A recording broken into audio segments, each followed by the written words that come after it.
Bem-vindo a mais esta reflexão. Será que nós temos agido como os religiosos? É esta reflexão que a gente deve fazer. E a gente vê isso claramente, que ser religioso é uma prática antiga, não é algo novo.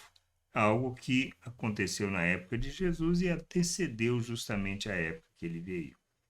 E será que nós temos deixado passar as coisas que Deus tem falado como eles? E nós precisamos refletir sobre isso, pois se temos deixado, é sinal de que estamos talvez no caminho certo, mas na direção errada. E é isso que irá fazer a diferença nas nossas vidas e na vida das pessoas com quem nos relacionamos. Entendendo que o nosso papel é revelar o reino, cumprir a vontade de Deus e entender o que Deus tem nos falado.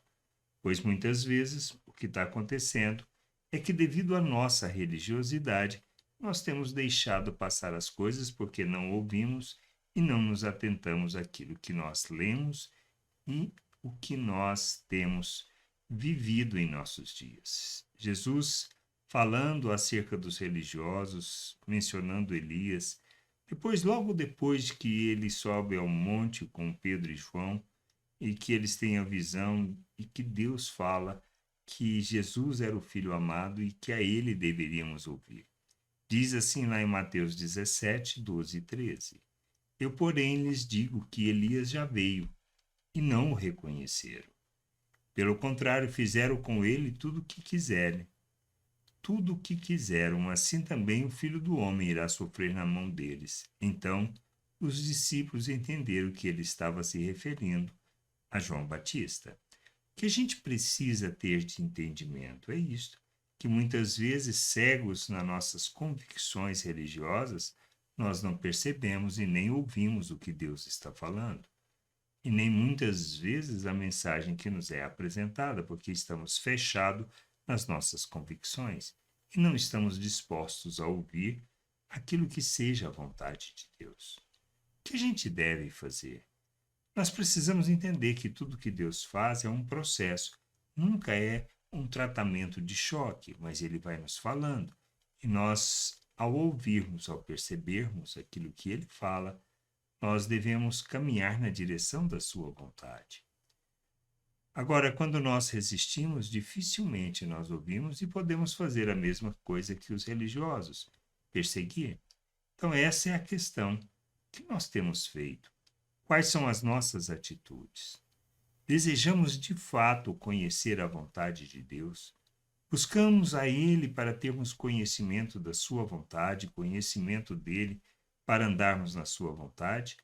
Ou o que nós queremos é simplesmente manter um status quo, defender as nossas ideias, nossos pensamentos e nossa forma de agir?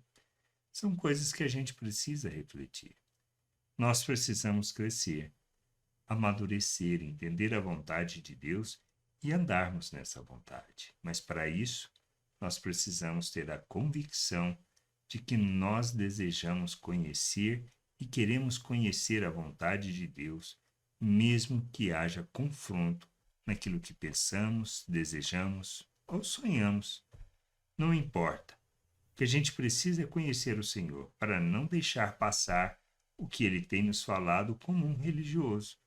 E assim permanecemos nas nossas convicções e venhamos até mesmo a perseguir aqueles que estão trazendo a mensagem de Deus.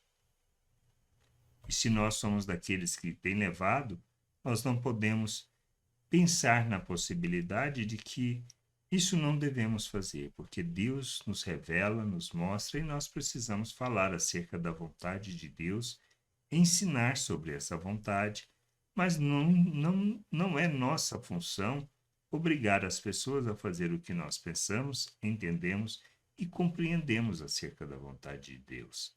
Mas devemos, como Cristo, agir como autoridade, de maneira que as nossas palavras sejam traduzidas nas nossas atitudes e que nossas atitudes revelem Cristo como carta viva, como o bom perfume de Deus. Que a gente revele a salvação, que sejamos sal neste mundo, sal, luz nesta terra, de maneira que as pessoas possam conhecer da vontade de Deus e assim, conhecendo, possam se converter se arrepender e se converter ao Senhor. Nós precisamos entender que nosso papel é encher a terra com o conhecimento da glória do Senhor, apresentar o reino de Deus, a salvação e, principalmente, ensinar outros a viverem este reino aqui na terra, para que a vontade do Pai se cumpra em nós e através de nós, para a glória e louvor do nome do Senhor. Graça e paz sobre a tua vida. Amém.